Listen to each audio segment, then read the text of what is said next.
All right, the first step to getting into one of these brick power supplies is to take this bottom part here off.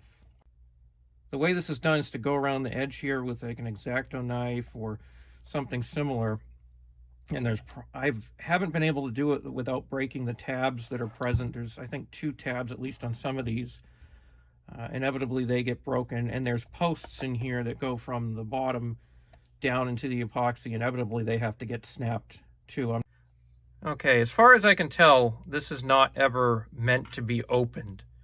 I believe this is put on after the epoxy is poured in, and then it just locks in place. So in order to open this, I had to break these connectors here that are set down in the cured epoxy. Guess as to what this discoloration is, as you see it around here, these different places where there's been solder, I think this is just the flux from the soldering that floated up on the epoxy when it was poured into the shell.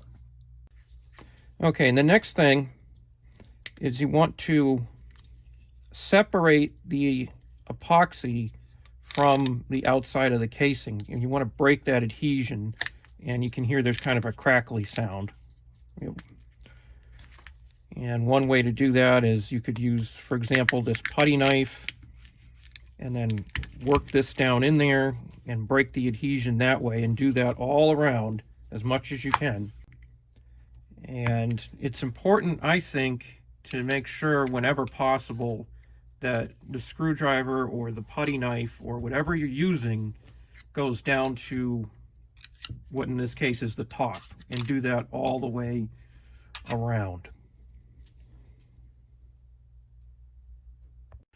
All right, what I do after this is I take a drill. In this case, there's already a hole here because the post on this particular power supply stayed attached when I took the bottom off. Either an 1/8 inch or a 7/64 inch drill.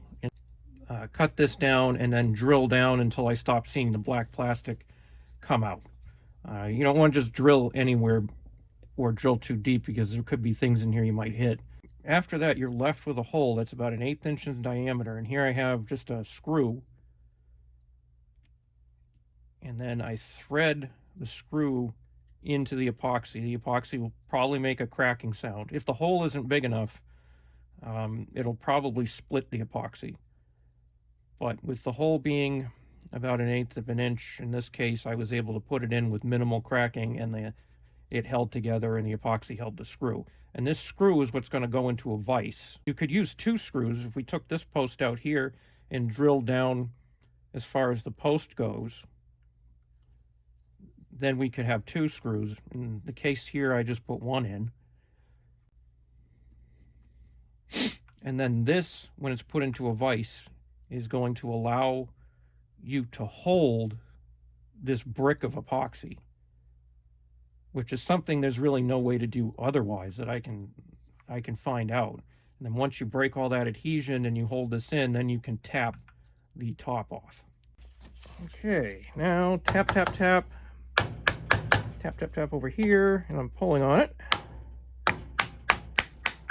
Oh, it's coming a little bit.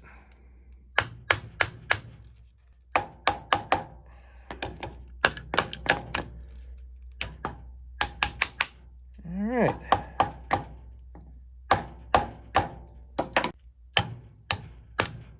Oh.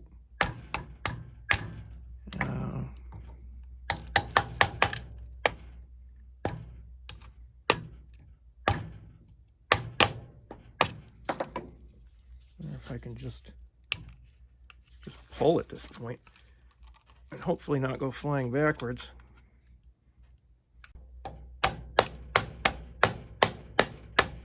Okay, hitting up on these tapping on these pseudo heatsink fins or whatever they are. That seems to help.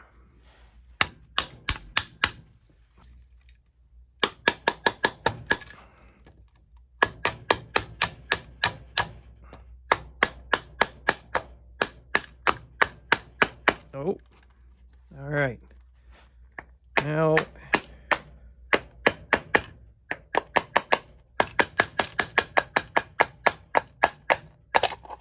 there we are.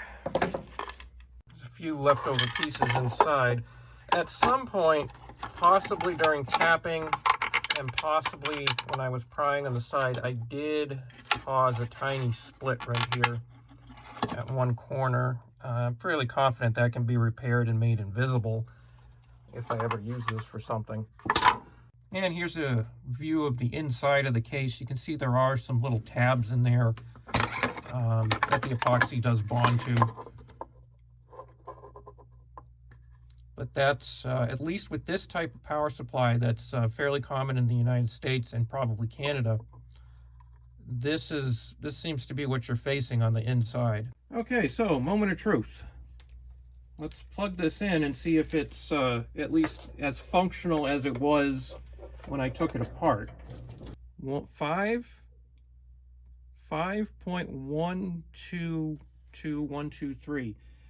Before I took this apart, I labeled the voltages on the side, and that is the same voltage. So it's putting out the same 5.12 something volts that it was putting out before I took this apart. So that part at least appears to still be functioning. Not that I would trust it.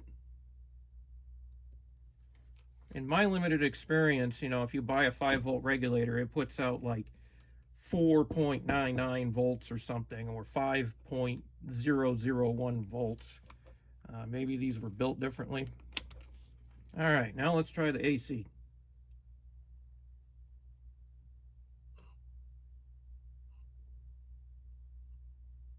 Yeah, that's 10.92 volts. And I wrote down 11 volts AC before the disassembly started. So it would appear